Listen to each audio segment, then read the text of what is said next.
Hello হানি coders, আশা করি সবাই অনেক অনেক ভালো আছেন আর নতুন বছরের অনেক অনেক শুভেচ্ছা আপনাদেরকে। Happy new year 2021।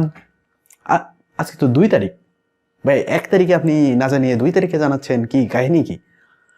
Extremely sorry ভাইয়া।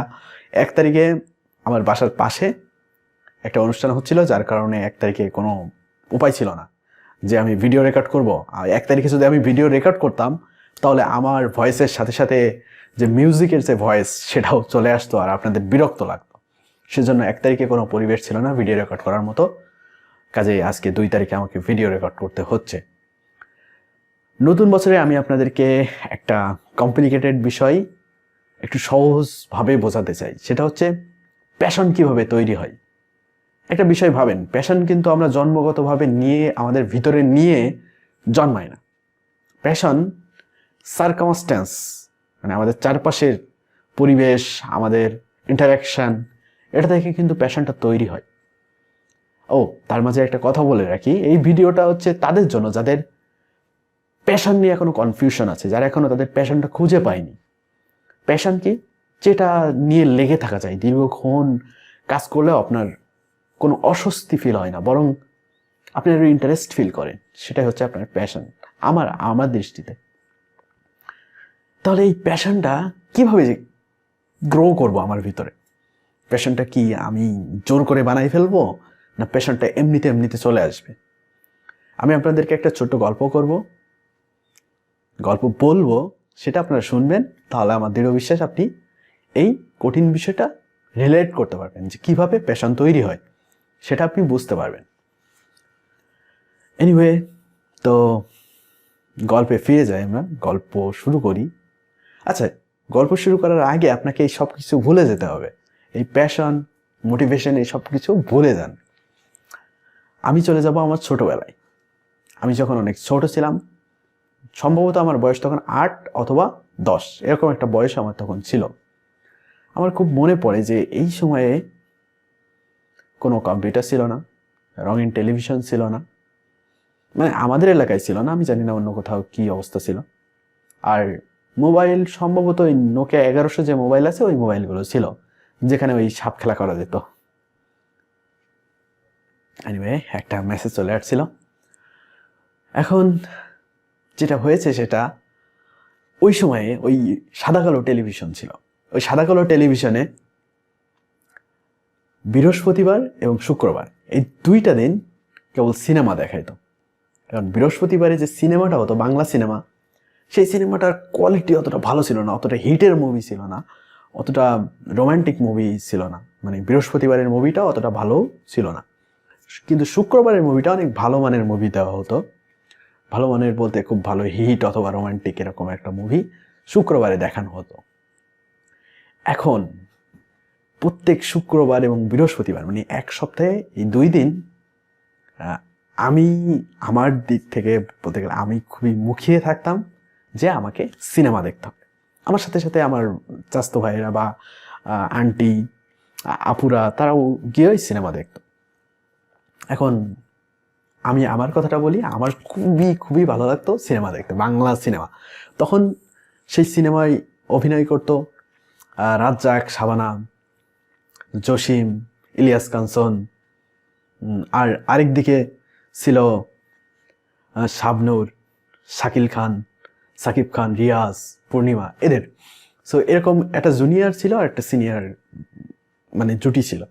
সো জুনিয়র সিনিয়র মিলিয়ে, সব মিলিয়ে সিনেমাগুলো আমার বেশ ভালো লাগতো। আমি আপনাদেরকে বললাম যে আমি প্রতি সপ্তাহে মুখিয়ে থাকতাম যে ওই সিনেমা দেখতে যাব। এখন এই জায়গায় একটা টুইস্ট আছে। টুইস্টটা হচ্ছে, মাঝে মাঝে কিছু কিছু শুক্রবারে অথবা বৃহস্পতিবারে যেটা হতো সেটা হচ্ছে বাংলাদেশের ক্রিকেট খেলা থাকতো। মানে 2টা ওভারল্যাপ হয়ে যেত। ক্রিকেট খেলাও শুক্রবারে, আবার শুক্রবারে ওই সিনেমার দিন। যেটা হতো, ক্রিকেট খেলা দেখানোর জন্য সিনেমাটা দেখাতো না।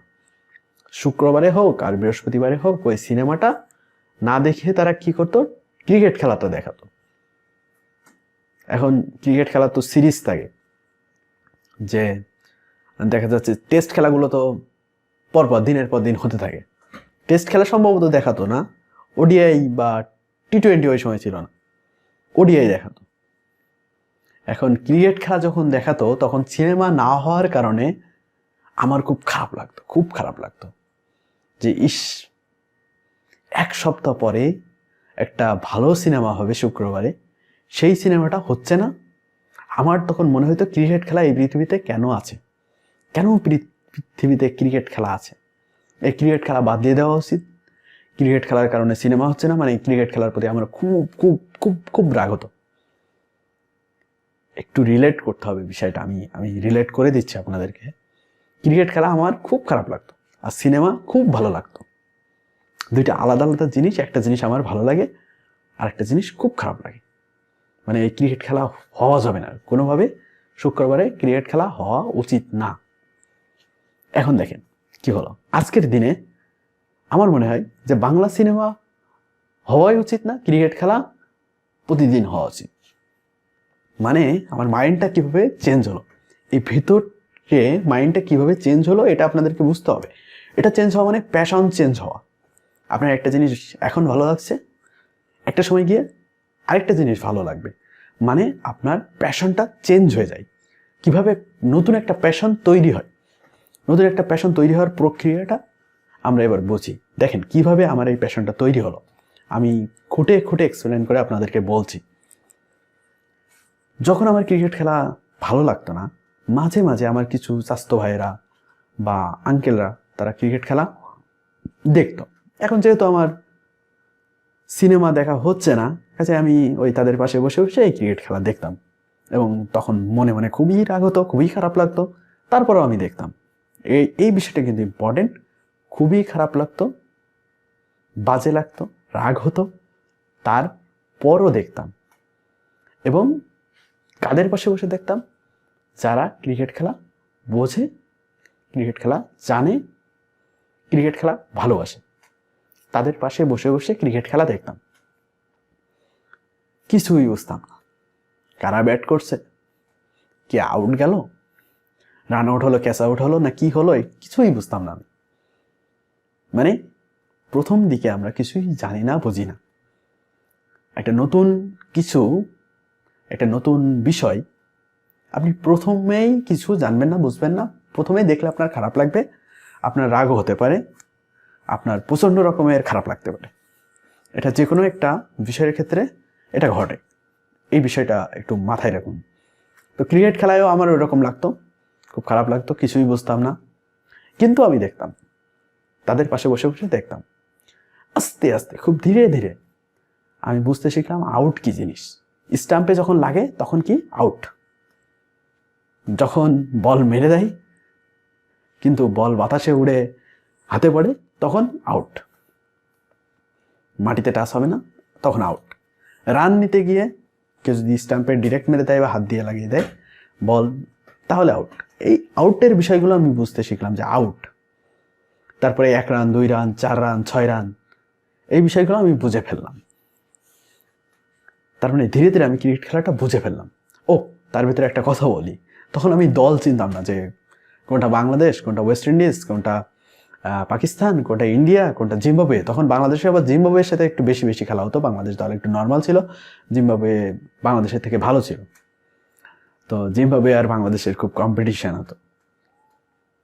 আমি তখন যেটা করতাম সেটা হচ্ছে একদল, ওই তো কালার টেলিভিশন ছিল না, সাদা কালো, তো আমি একটা দলকে বাছাই করে নিতাম যে আমি কালো দলে, মানে কালো যে দল আছে। আর বাংলাদেশ হলে তো সবাই বলতো যে বাংলাদেশ ব্যাট করছে, তখন আমি বুঝতাম ও ব্যাট যারা আছে তার কালার তো কালো, তাহলে আমি কালো দলের, বা সাদা, সাদা হলে সাদা দলের। তো সাদা দলের হয়ে আমি তখন মানে নিজেকে মনে মনে ধরে নিতাম যে আমি সাদা দলের। দেন এভাবে হতে হতে আমি দেখ অস্ট্রেলিয়ার ফ্যান হয়ে গেলাম, যে অস্ট্রেলিয়া ম্যাক্সিমাম খেলা ভালো হয়। সেই সময় অস্ট্রেলিয়ার খেলা বাংলাদেশের সাথে একবার হয়েছিল, তা আমার তাদের ব্যাটিং দেখে খুব ভালো লাগছে, আমি অস্ট্রেলিয়ার ফ্যান হয়ে গেছি। এনিওয়ে বাংলাদেশে আমার ভালো লাগেনি, যদিও বাংলাদেশের সাপোর্টার, আমি একজন খুবই ভালো সাপোর্টার, চাই বাংলাদেশ জিতুক, এটা আমি চাই।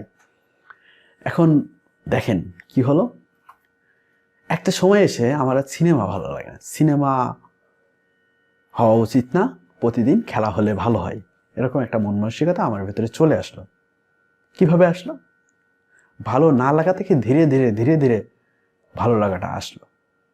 আমার অস্বস্তির ভিতরেও ক্রিকেট খেলা যে দেখলাম, ক্রিকেট খেলা বসে বসে যে উপভোগ করলাম, বা না বুঝতে পেরেও যে ট্রাই করলাম ক্রিকেট খেলা কি সেটা একটু একটু করে বোঝার, মনের অজান্তেই কিন্তু এটা করলাম। আমি জোর করে নিজেকে কিন্তু ইচ্ছা করে ওই জায়গায় নিয়ে যাইনি, কিন্তু এটা ধীরে ধীরে ধীরে ধীরে আমার প্যাশনে পরিণত হয়ে গেলে ক্রিকেট খেলা দেখাটা। তাহলে সব কিছুতে এরকম যে প্রথমে আপনি যখন কোডিং শিখতে যাবেন সেটা আপনার ভালো লাগবে না, আপনার ওই বন্ধু বান্ধবের সাথে আড্ডা দেওয়ার যে ভালো লাগাটা ওটা আপনার সব থেকে বেশি ভালো লাগবে। আপনার ওই ইউটিউবিতে বিভিন্ন মানে কি বলে বিভিন্ন যেসব ভিডিও, যেসব একে পচানো ওকে পচানো বা এ বিষয়ে সে বিষয়ে বিভিন্ন হাইপ নিয়ে যে একটা ভালো লাগা, ওই ভিডিও দেখা, লুডো খেলা, এই বিভিন্ন গেমস, বা আপনার যে অভ্যাসটা এখন আছে সেই অভ্যাসটা আপনার ভালো লাগার একটা বিষয়। এই এই বিষয়টা ছেড়ে কোডিং ভালো লাগতে হলে আপনাকে কি করতে হবে? যারা কোডিং পারে তাদের পাশে বসতে হবে, কোডিংয়ের বিভিন্ন ভিডিও দেখতে হবে, যেটা আপনার ভালো লাগে না সেটা দেখতে হবে।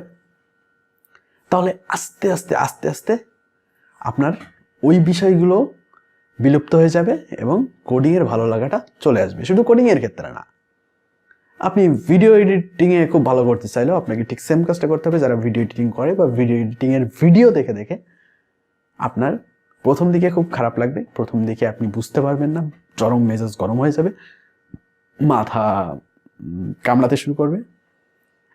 তারপরও আপনি লেগে থাকলে, মানে দেখতে থাকলে, একটা সময় সেটা আপনার প্যাশন হয়ে যেতে পারে।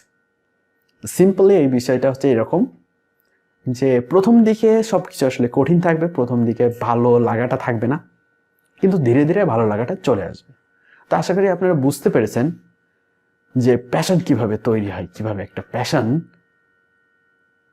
খারাপ লাগা থেকে ভালো লাগাতে এসে দীর্ঘ সময় ধরে একটা সময় মনে হয় যে আসলে এই কাজটা আমার জন্য, আমি এই কাজটার জন্যই জন্মেছি। দীর্ঘ সময় ধরে ওই কাজটার পিছনে লেগে থাকার পরও যখন আপনার ক্লান্তি আসে না, যখন আপনার ইন্টারেস্ট একেবারেই কমে না, সেটা আপনার প্যাশন। সো আমি চাই আপনাদের প্রত্যেকের একটা ভালো প্যাশন থাকুক, সেটা যে কোডিং হতে হবে এমন না। আমার এই চ্যানেলে আমি অনেক কোডিং ভিডিও পাবলিশ করি, কিন্তু আপনাদের যে কোনো প্যাশন আপনারা খুঁজে বের করুন। কেননা প্যাশন খুঁজে বের করলে যেটা হয় সেটা হচ্ছে ওই মানুষটা ওই একটা বিষয়ে খুব এক্সপার্ট হয়ে যায় এবং অন্যদেরকেও সেই বিষয়ে এক্সপার্ট হতে খুবই সাহায্য করে।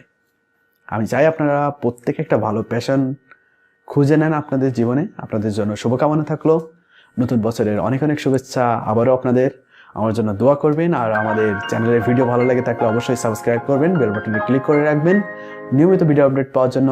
আর আপনাদের কোনো কোয়েরি থাকলে, কোনো কমেন্ট থাকলে অবশ্যই কমেন্ট বক্সে জানিয়ে দেবেন।